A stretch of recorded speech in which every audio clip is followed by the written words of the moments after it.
Story number 1.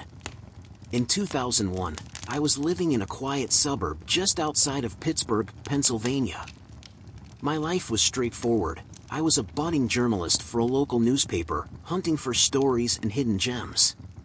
It was during one of those pursuits, I stumbled upon the most chilling account of my life. I met James, a young tower crane operator, at a local bar one evening. Pale, with a tremor in his hands, he spoke of an elevator in his work site. Not any elevator, mind you, but one that seemed to transport its occupants to an entirely different realm. Every time I step into that godforsaken lift, James whispered, it's as if time itself stops. Sometimes, I'm met with visions of a misty forest where phantom-like creatures lurk. Other times, it's an eerily silent street from a bygone era. Thinking it was a prank or perhaps the liquor talking, I decided to investigate.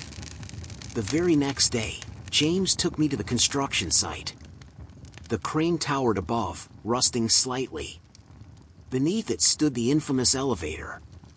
Besides James, there were others with similar tales: Anna, a mechanical engineer, and Rob, a safety inspector. Both under 30 and equally terrified. Anna mentioned a time she saw devil worshippers chanting around a bonfire. For Rob, it was a 19th century ballroom filled with ghostly patrons who would suddenly turn to stare at him with hollow eyes. Curious to know more, I delved deeper into the history of the location. I discovered that the area was a hotspot for unexplained deaths. In the 1800s, it was home to a group notorious for practicing dark arts and worshipping entities one dare not speak of. It was rumored that they used to gather right where the construction site stood, calling upon malevolent forces. One evening, James called me, panic evident in his voice. "There's something here with me," he stuttered. I raced to the site, the dark silhouette of the crane looming overhead. The elevator door stood ajar. Stepping inside, I was instantly gripped by an overpowering cold. The elevator began its ascent. Instead of the crane cabin, I found myself in a fog-covered graveyard. Tombs, old and decrepit, lined the path. I could hear faint whispers all around, growing louder with each step. There stood a figure, draped in black, facing away. As I approached, it turned, revealing a face so contorted and grotesque, it was barely human. Its eyes, pure black, stared into mine, filling me with a dread I can't describe. Suddenly, the elevator jerked, snapping me back to reality. The doors slid open to reveal James' crane cabin. James was there, but not alone. A young girl, no older than 20, stood beside him. Her face pale and eyes empty, she introduced herself as Lila. Apparently, she was a victim of an exorcism gone wrong in the late 1800s, trapped between dimensions.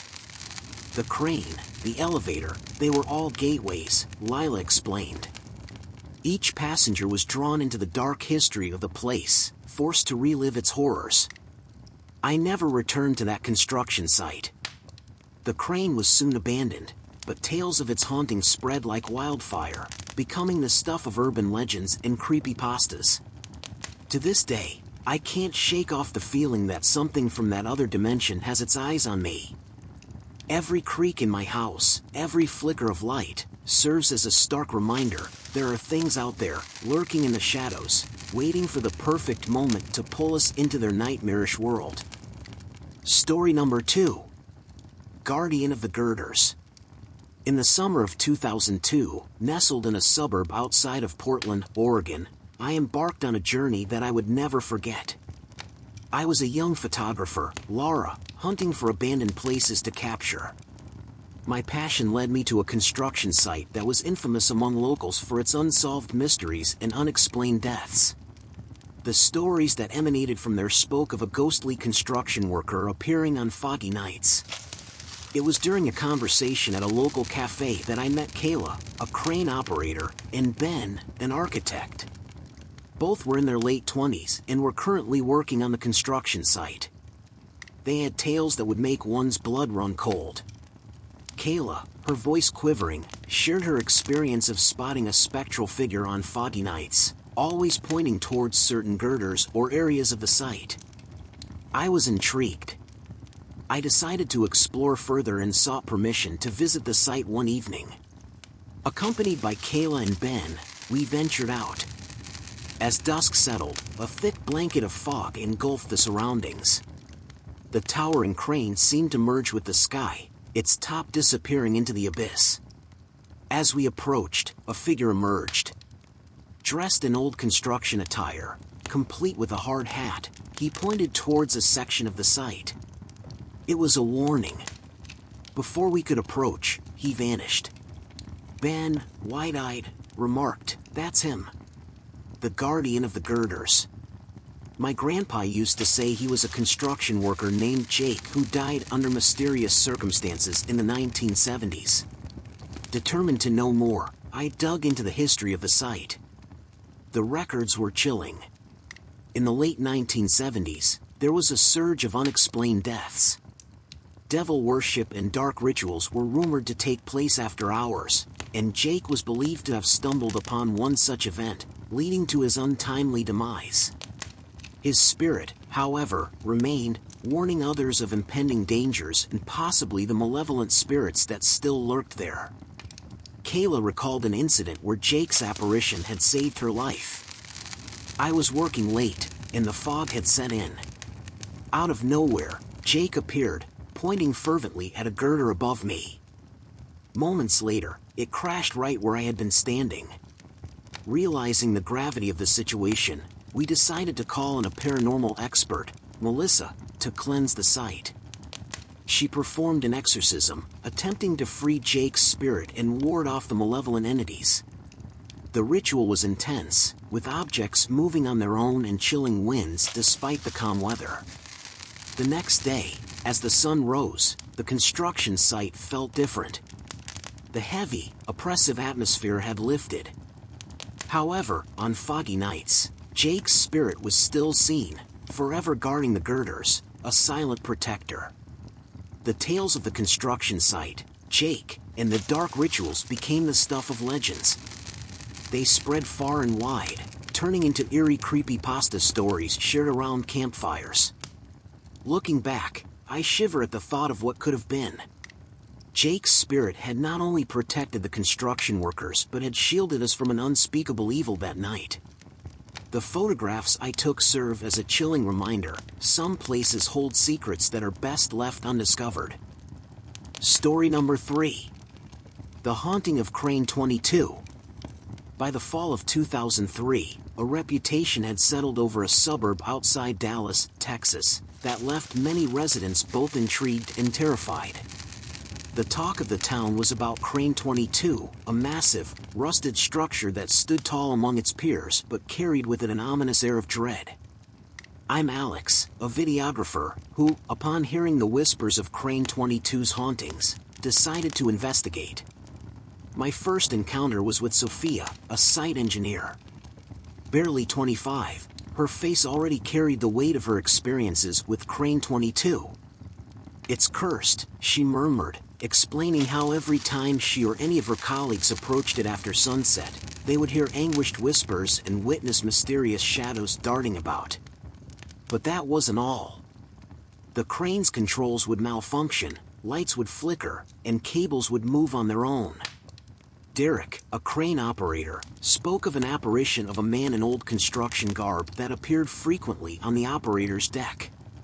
"He just stands there, staring into the abyss, his eyes hollow, and his face as pale as the moonlight," he whispered. My curiosity piqued. I gathered a small team, including Sophia, Derek, and a historian named Emma, to delve deeper into the lore of Crane 22. Emma uncovered some shocking history. In the 1960s, a construction worker named William mysteriously vanished from the site. Searches yielded no results, and the case went cold. Rumors arose of devil worship, with Crane 22 being a focal point for dark rituals that culminated in William's unfortunate sacrifice. Feeling a connection to the stories, I decided to document an entire night at Crane 22. Armed with cameras, we ventured into the heart of the site as darkness enveloped us.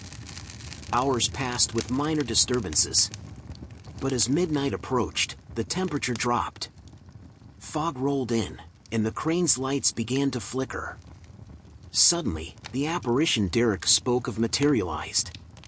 It was William, pointing towards the ground, his face contorted in pain. Sophia screamed as the ground beneath us trembled. From it, ghostly hands reached out, pulling and clawing at the air, trying to drag us into their realm. In a desperate bid, Derek began reciting a prayer. The entity's grip weakened. Just then, the first rays of dawn pierced the horizon, and everything returned to normal, leaving us shaken but alive. We left that site with footage that was both terrifying and compelling. However, the trauma was too much for Sophia and Derek, both of whom left their jobs shortly after. My video went viral, fueling the lore of Crane 22, adding to its pantheon of creepypasta tales. But I refrained from revisiting that place. For in my footage, if one looked closely, among the ghostly hands reaching out was a face, William's face, forever trapped in his torment, a silent scream etched on his face. Years have passed, but that night's events remain etched in my mind. I've often wondered if we could have done something to free William's spirit. But some mysteries, perhaps, are better left unsolved, and some places, untouched by the living. Story number 4. Moonlit Silhouettes. As I rolled into the outskirts of Syracuse in 2004, the allure of forgotten tales drew me to an area renowned for its eerie crane legends. Being an urban explorer, I've always been fascinated by such tales. I'm Jason, and what I'm about to share still haunts my dreams. It all started with a chance encounter at a local diner. Lucy, a young and enthusiastic crane operator, overheard my conversation with the waiter about local legends. Intrigued, she pulled up a chair next to me. With hazel eyes wide with terror, she recounted how on nights of a full moon, shadowy figures could be seen walking the arm of the crane she operated. However, every time she reported it, security found no one. As she spoke, her friend, Ethan, a security officer at the site, joined us. He confirmed Lucy's tales, adding how the CCTV footage showed only a misty silhouette, and nothing more. Their combined stories gave me an idea. I decided to document these moonlit silhouettes. For the endeavor, I was joined by Lucy, Ethan, and Mia, a folklore researcher. We decided to camp near the crane on the next full moon night. As the night darkened, and the full moon cast its silvery glow, we settled in with our equipment. Hours ticked by. Then, just past midnight, Lucy gasped. And there they were, shadowy figures, moving gracefully along the crane's arm, their forms ephemeral, like wisps of smoke. Mia, trembling, whispered tales of a cult that had once existed there. They worshipped the moon and performed rituals on full moon nights. Legend had it that one night, something went horribly wrong. The entire cult was found dead the next day, with no explanation for their demise. Suddenly, as if beckoned by Mia's tale, the figures started to drift towards us, their movements fluid yet sinister. Panic set in. Mia began chanting, attempting an exorcism. But the spirits grew more restless, circling us. Ethan, in a desperate move, shone his flashlight at them. The shadows recoiled, dissipating into the night, leaving behind an eerie silence. We packed up and left immediately. The footage I captured became the stuff of nightmares, circulating far and wide, contributing to the terrifying anthology of creepypasta legends. Lucy and Ethan left their jobs, moving to different states. Mia continued her research but avoided topics of the occult. As for me, every full moon, I'm reminded of that night and the dance of the moonlit silhouettes. The memory is a constant, a chilling reminder that some stories, though intangible, are very, very real. Story number 5. The Midnight Trespasser. In the summer of 2005, I found myself driving down the dusty roads of a quiet suburb in Colorado, chasing stories that would pique the interest of my readers. I am Laura, a journalist, always in pursuit of the next big story. Little did I know that my journey would lead me to one of the most spine-chilling tales of my career. One evening, while sipping on a latte at a local cafe, I overheard talks of mysterious security footage from the construction site nearby. Intrigued, I was introduced to Ryan, a 28-year-old construction manager, and Allison, the night shift security in charge. Ryan played the footage for me. There, illuminated by the dim moonlight, was an unknown figure effortlessly climbing cranes. This figure seemed to defy gravity, moving with an unsettling grace. It would always disappear before dawn, leaving no trace. Allison spoke with a tremor in her voice. Every night, for a week, he's been there. But whenever we rush to the scene, he's gone. Wanting to delve deeper, I teamed up with Allison, Ryan, and Blake, an urban climber and influencer, to uncover the truth behind the midnight trespasser. On a fateful night, with our cameras ready, we staked out near the cranes. Midnight chimed, and like clockwork, the figure appeared. Blake, fascinated, decided to approach. But as he got closer, the figure's face became discernible, revealing hollow eyes and a grotesque, decaying visage. Blake, frozen in terror, watched as the figure revealed a symbol, reminiscent of devil worship and dark rituals. It was then that Allison stumbled upon a diary buried near a crane's base. It told a tale of a crane worker, Samuel, who was obsessed with reaching the heavens. He had turned to dark rituals, believing they'd give him the power to climb without limits. One night, he vanished, only leaving behind the diary. As dawn approached, the figure glanced at the horizon and whispered in an unearthly voice, "Forever bound to ascend." With that, it faded away. The evidence we'd gathered, the footage, and the diary, became legendary, adding to the vast vault of creepypasta tales. The construction site was soon abandoned, with whispers of the midnight trespasser keeping locals at bay. Ryan moved to a different city, Allison switched professions, and Blake never climbed again. As for me, every time I see a crane, I can't help but gaze upwards, half expecting to see the silhouette of the midnight trespasser, forever trying to reach the heavens.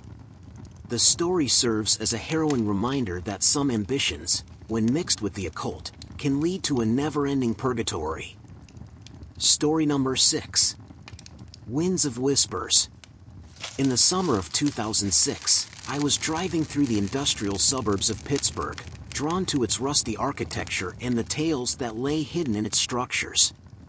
My name is David, and I've always been a magnet for the uncanny. One evening, while walking through a park, I struck up a conversation with Amber, a young crane operator. With a haunted look in her eyes, she spoke of ghostly whispers that she often heard while at extreme heights. These whispers carried tales of love, betrayal, and eerily enough, warnings. She introduced me to a fellow operator, Caleb. He confirmed the tales, adding that once, a whisper saved his life by warning him of a malfunctioning gear just in time. Keen to investigate, I gathered a team, Amber, Caleb, and Sophia, a sound engineer with a fascination for the paranormal. We decided to record these winds of whispers to decipher the tales they carried. Armed with state-of-the-art recording equipment, we ascended the crane on a windy night. As the night deepened and the winds grew stronger, we began to hear them, soft murmurs at first, then clearer voices. They spoke of a construction worker named Eli who, in his mad love for a woman named Lila, had dabbled in dark arts, hoping to bind her to him forever. But the ritual had gone horribly wrong, leading to multiple unexplained deaths on the site. Sophia, intrigued, tweaked her equipment to capture more frequencies. To our horror, the winds carried a more potent message: leave now, or be bound forever. As fear gripped us, Amber recalled an old photograph she'd seen in the site office. It was of the original construction team from decades ago. We rushed to the office, and there it was. Among the faces was Eli, with eyes that seemed to follow us, and beside him, Lila, her face the epitome of despair. Sophia's recordings, when played back, sent shivers down our spines. The whispers were not just random voices, they were echoes of the past, desperate to be heard, to warn, to save. The tapes became a sensation, cementing their place in the annals of creepypasta legends.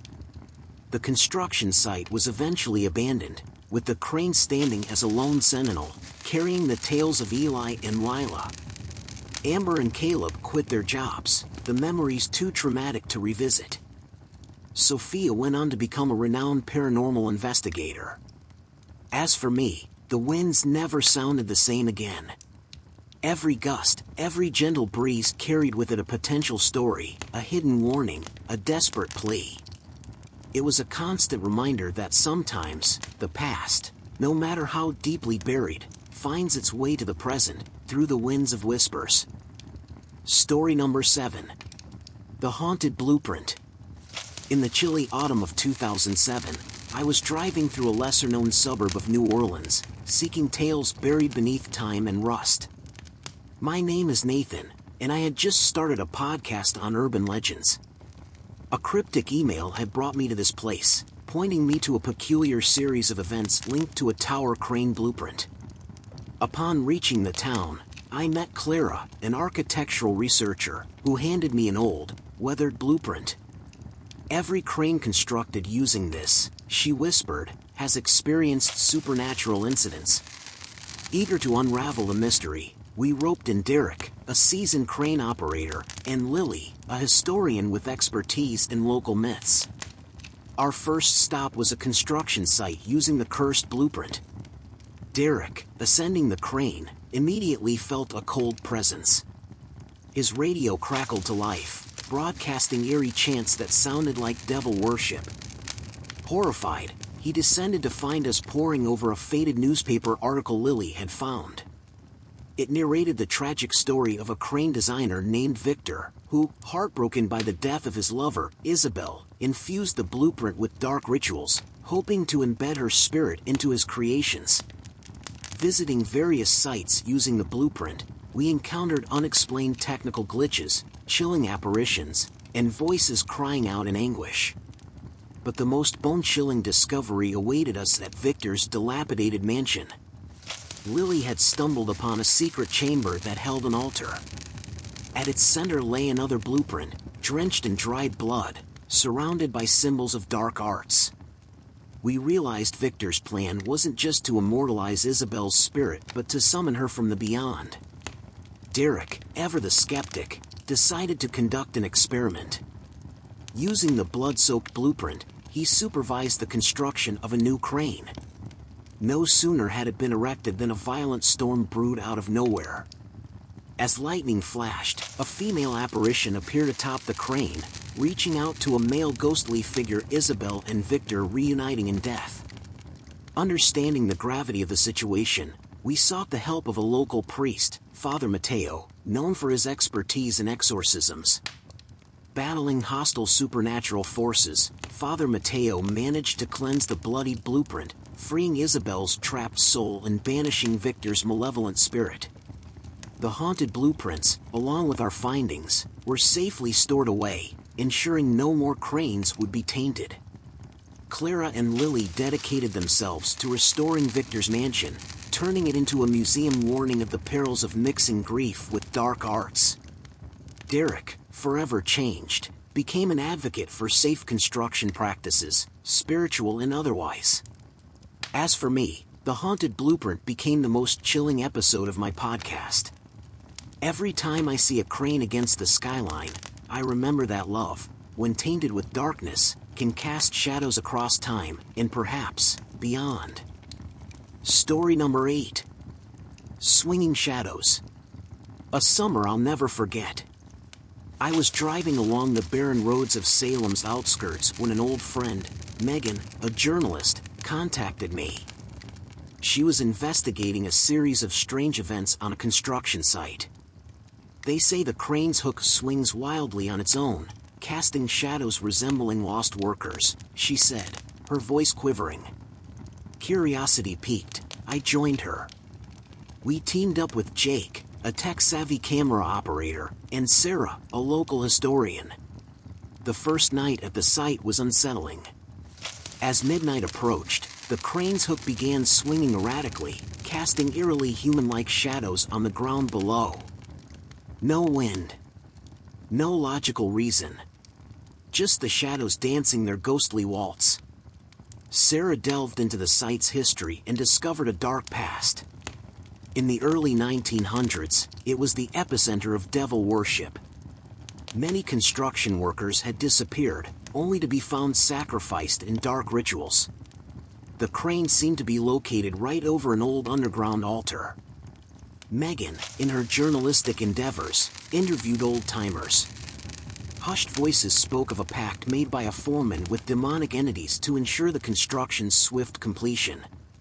In return, every full moon, the spirits claimed a soul, making the crane's hook swing, beckoning the next victim.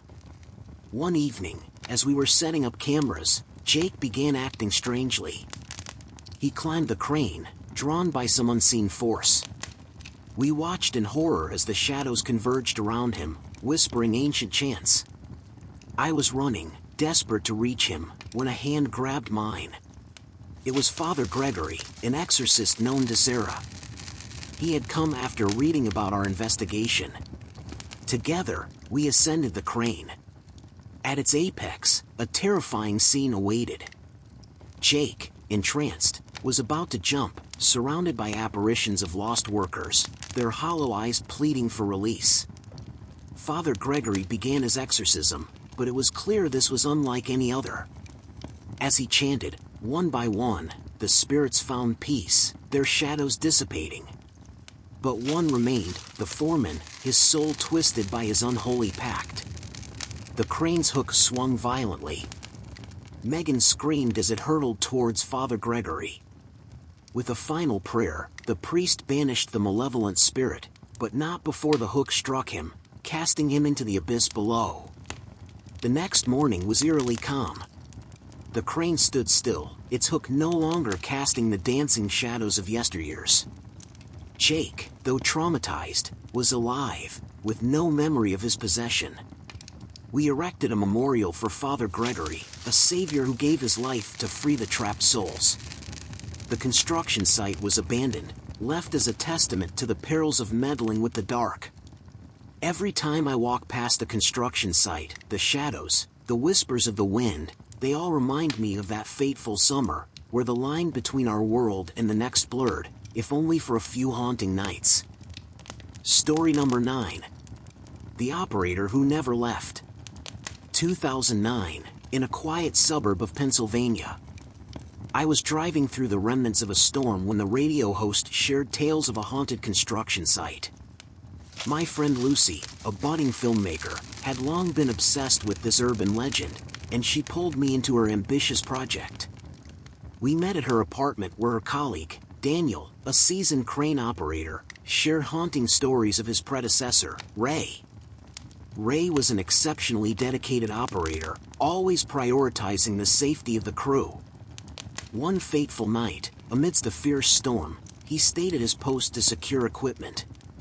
Tragically, a lightning strike killed him instantly.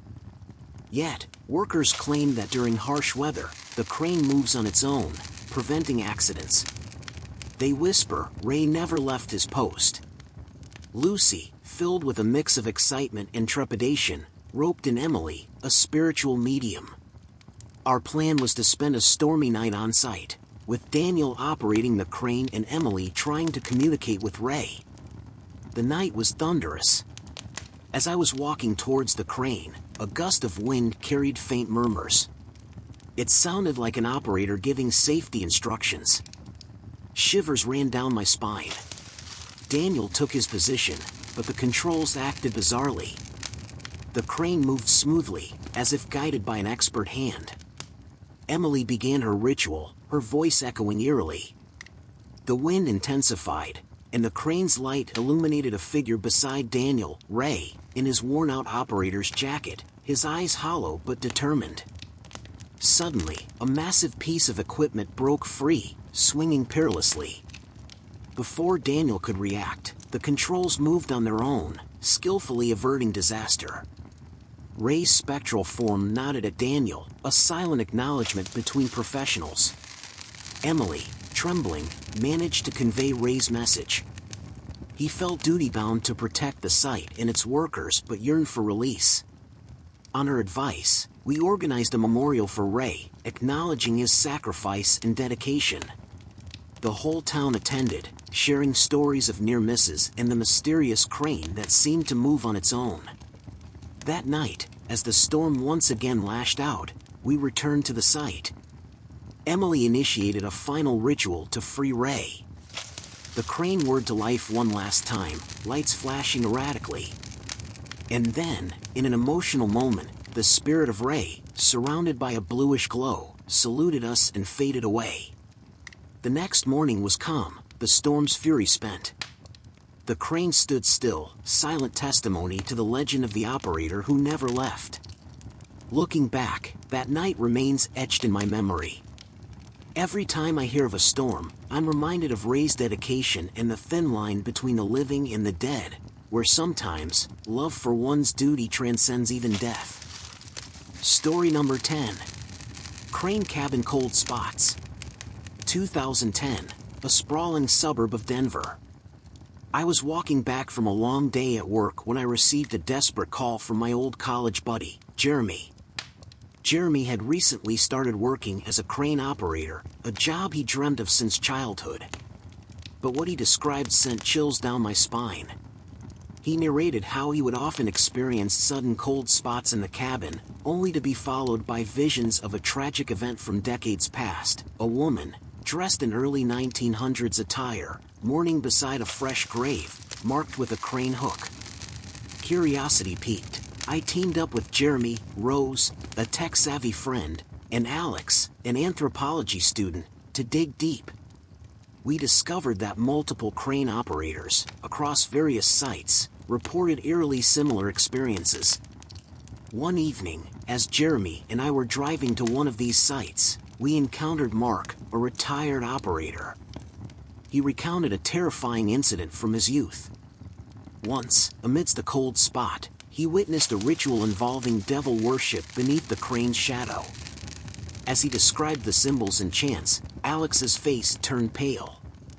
Those symbols, she said, were connected to a local cult that worshipped ancient deities, offering sacrifices to appease them. The cult believed that crane towers were conduits to the spirit world. Rose, with her technological prowess, rigged a crane cabin with sensors and cameras. On a fateful night, we all climbed into the crane. Jeremy took his position, and as the hours ticked by, the cabin turned freezing. The sensors went haywire. Through the camera's infrared lens, we saw her, the ghostly woman, her eyes filled with tears, mouthing a silent warning. Suddenly, the crane jerked violently.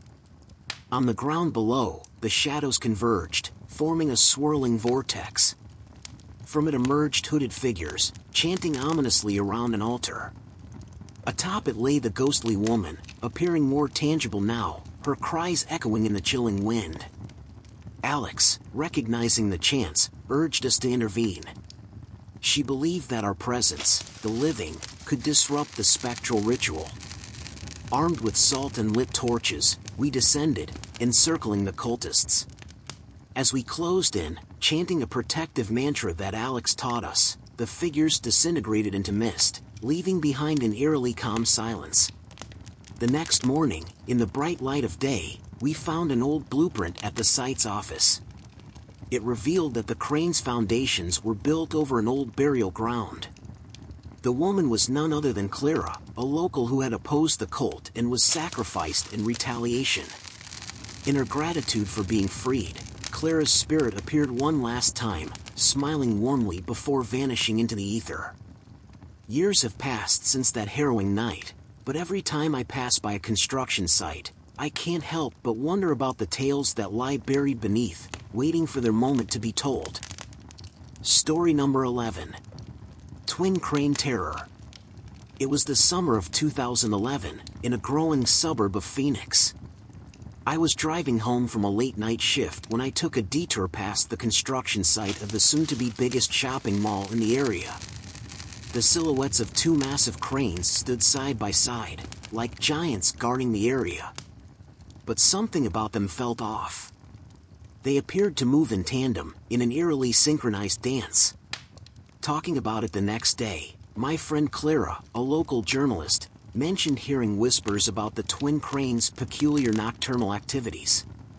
It wasn't long before Clara, myself, and two others, Eric, an engineer, and Leah, a historian specializing in local legends, decided to investigate. One evening, as Leah and I were walking towards the site, we met Alan, a crane operator. He confessed to witnessing the twin cranes' movements, but always from the corner of his eye. Every time he tried to focus, they would stop, as if aware of his gaze. Equipped with infrared cameras and other monitoring equipment, we camped out on a vantage point. As midnight approached, the cranes began their dance, swaying in perfect harmony. The footage clearly showed no human operating them. Leah, after some research, stumbled upon a legend about twin sisters from the early 1900s. They were said to communicate without speaking, rumored to be witches who could control inanimate objects. They were persecuted and met tragic deaths on the land where the construction site now stood. Feeling out of depth, we sought the help of Madame Elise, an expert in paranormal phenomena. She deduced that the spirits of the sisters were trapped, using the cranes to communicate their longing to be free. Madame Elise, along with a team of spiritualists, performed an exorcism. But things took a dark turn. As they chanted, a whirlwind formed around the twin cranes. Disturbing apparitions of hooded figures appeared, symbols of devil worship evident in their midst. Eric, having done some digging, found blueprints indicating a buried chamber beneath the crane bases. With a sinking feeling, we unearthed it to discover relics and inscriptions. The chamber was a meeting point for a cult that had sacrificed the twin sisters. A desperate battle ensued. We, armed with knowledge and spiritual guidance, against the cult's ghostly remnants. The air crackled with energy. The twin cranes swayed violently. And then, with a final unified chant, a blinding light enveloped the site. The twin sisters materialized, holding hands, and with a gentle smile, they vanished, finally free. To this day, whenever I drive past a crane, I'm reminded of that fateful summer.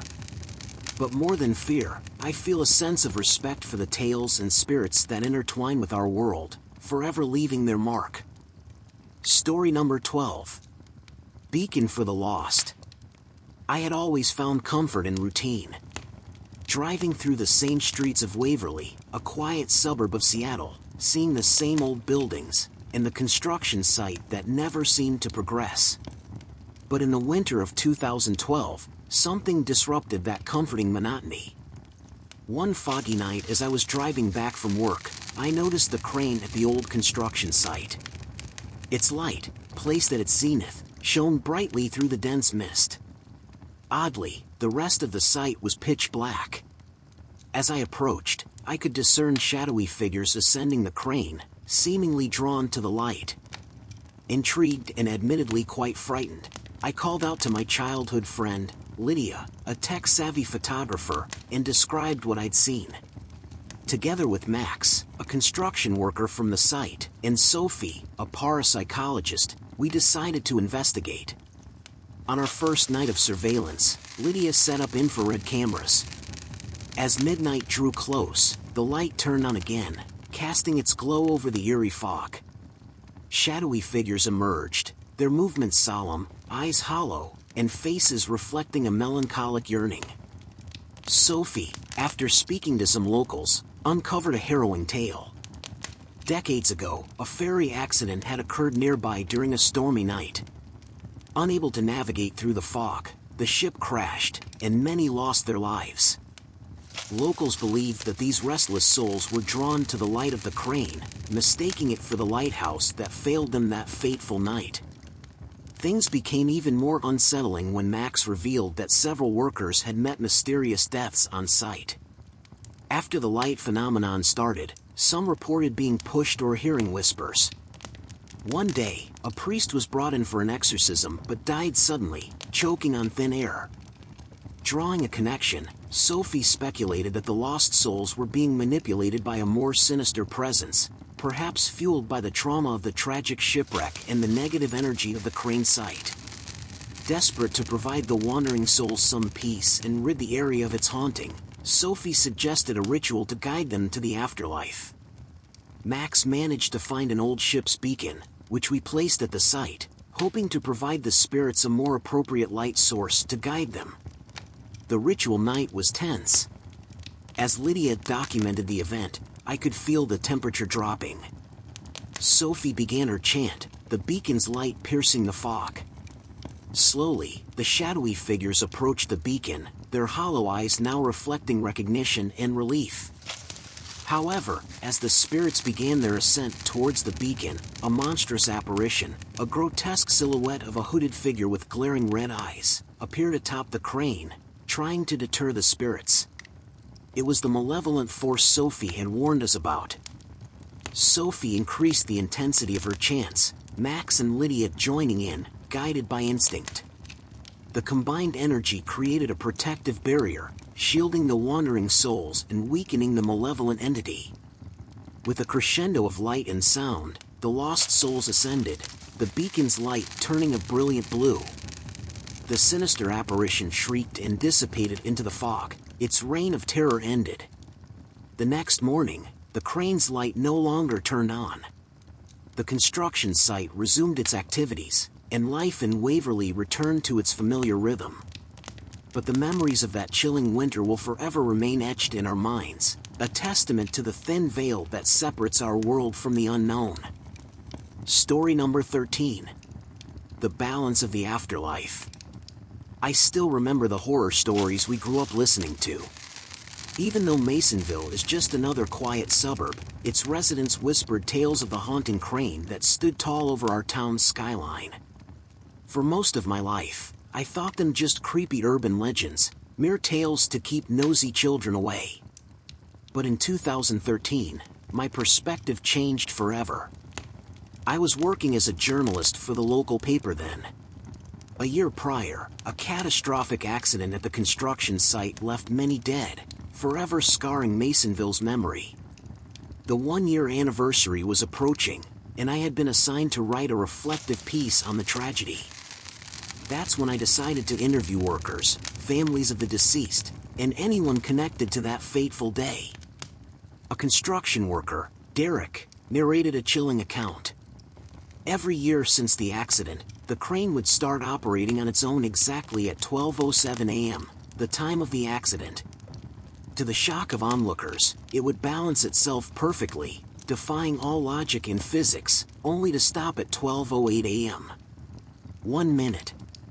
One horrifying minute that felt like an eternity.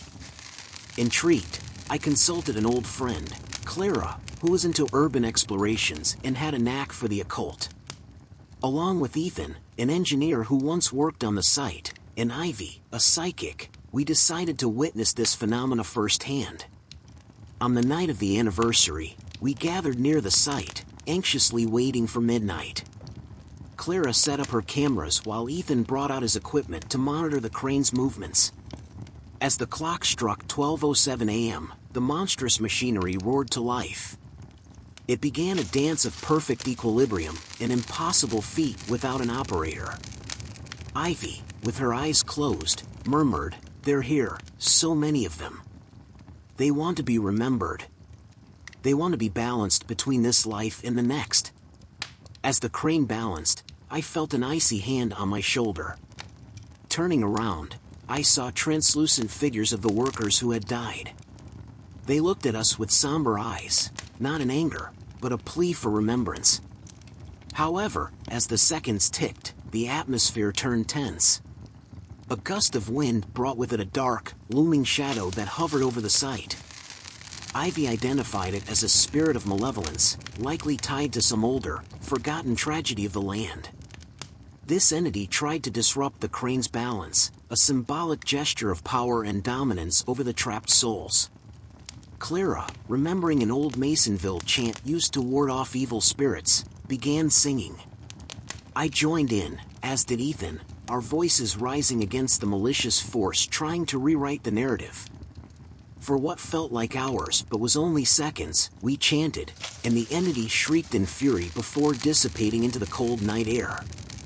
At 12:08 a.m., the crane came to a stop. The spirits of the deceased, now calm and seemingly at peace, faded away, leaving us in awe of what we'd just witnessed. We later uncovered old archives that spoke of devil worship and rituals that had taken place on that very land, decades before Masonville was established. The malevolent entity we encountered was possibly a remnant from those dark days. That night changed my view of the world. Through my articles, I ensured the town never forgot its heroes or its history. We learned to respect the balance of the afterlife, understanding that sometimes, the lines between our reality and the supernatural blur, reminding us of the fragile nature of existence. Story number 14. In 2014, I lived in a quiet suburb called Ridgeville. The town's history was ordinary except for one aspect, the seemingly cursed construction site with its towering crane. This particular crane was the subject of many spine-chilling stories that circulated in hushed tones. Being an investigative journalist, my curiosity got the better of me. I decided to dig deeper, seeking the truth behind the terrifying tales. It started when I interviewed Cassie, a young crane operator. She spoke of chilling breezes in the cabin, even on warm days. But what terrified her most were the whispers she'd hear. Faint voices recounting gruesome events, tragic accidents, and chilling sacrifices.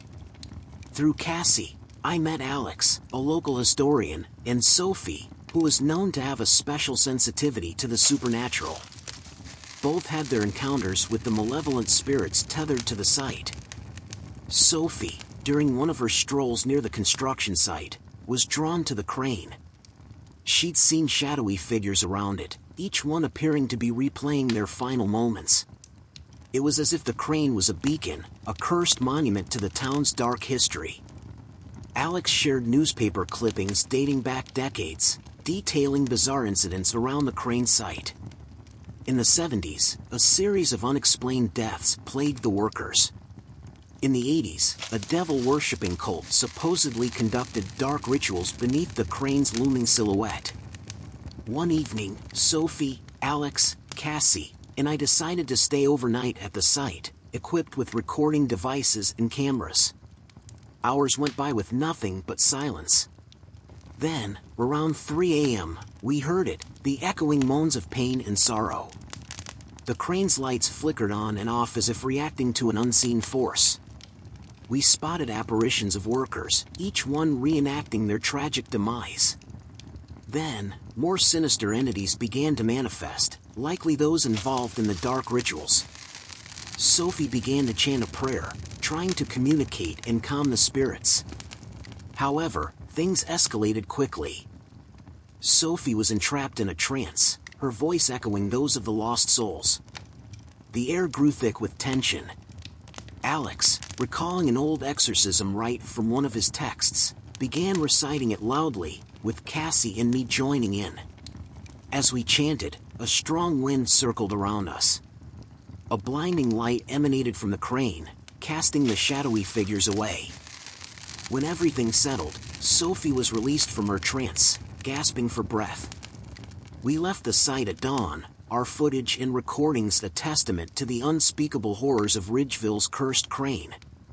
We handed over our evidence to the town's council, who then decided to halt all operations and turn the site into a memorial park. The crane still stands tall, a grim reminder of the past. But thanks to our efforts, the restless souls found some semblance of peace. While the creepy tales have dwindled, every so often, a brave soul ventures near the crane at night, only to return with a chilling tale of their own. And every time I pass by, I can't help but remember that haunting night and the spirits we encountered, forever etched in Ridgeville's dark history. Story number 15. 2015 remains one of the most haunting years of my life. Working as a journalist in the quiet suburb of Maple Hollow, I stumbled upon a series of unexplained events, all centering around the towering cranes at the old construction site. Having grown up hearing whispers of the site's haunted history, I decided it was time to delve deeper. I was introduced to Natalie, a budding architect with bright blue eyes and an obsession for the unexplained. She'd discovered a set of blueprints from the site that didn't match the others. They seemed old, with symbols reminiscent of devil worship. A chill ran down my spine when she showed them to me. I felt watched whenever I studied these blueprints, she'd confided in a hushed tone. With her as my primary source, I met Ryan, a construction worker at the site, and Leah, a local medium known for her accuracy in connecting with the other side. Ryan spoke of odd occurrences, machinery moving on its own, cold spots around the crane's cabin, and the faint echoes of ritualistic chants at dawn. Leah's experience was the most chilling. "The cranes," she said, her voice shaking, "they're not just machines. They've become conduits. They're drawing spirits, both good and evil." One night, armed with cameras, EVP recorders, and a sense of trepidation, Natalie, Ryan, Leah, and I ventured to the site. As midnight approached, the atmosphere shifted. A cold wind blew despite the still summer air. Through the lens of my camera, I spotted shadowy figures circling the base of the cranes. As Leah began to communicate with the spirits, she was overwhelmed by a surge of voices, cries of anguish, shouts of warning, and a deep voice that echoed with malevolence. The crane's lights flickered to life on their own, illuminating the site in an eerie glow. Suddenly, the ground shook as if an earthquake had struck. From the crane's cabin, a blinding light shot down, revealing an apparition of a man, possibly a worker, who'd met a tragic end. He pointed towards the old blueprints and whispered, "Free them." Taking his cue, Natalie began to recite an old ritual she'd found, aiming to release the spirits bound to the crane. As she chanted, Ryan and I joined in, while Leah used her abilities to guide the spirits towards the light. It felt like hours before the site finally returned to calm. The crane's lights dimmed, and the chilling presence faded. Exhausted, we left with our evidence, the chilling recordings, the haunting photos, and the cursed blueprints, which Natalie later safely stored away. The construction site was soon blessed by local priests, ensuring no more dark rituals could take place. The crane still stands, but the tales of haunting have ceased, at least for now. Whenever I pass the site, I remember that terrifying night and the souls we encountered. The story of the haunted crane of Maple Hollow became my most read article, but it's one I hope never to revisit.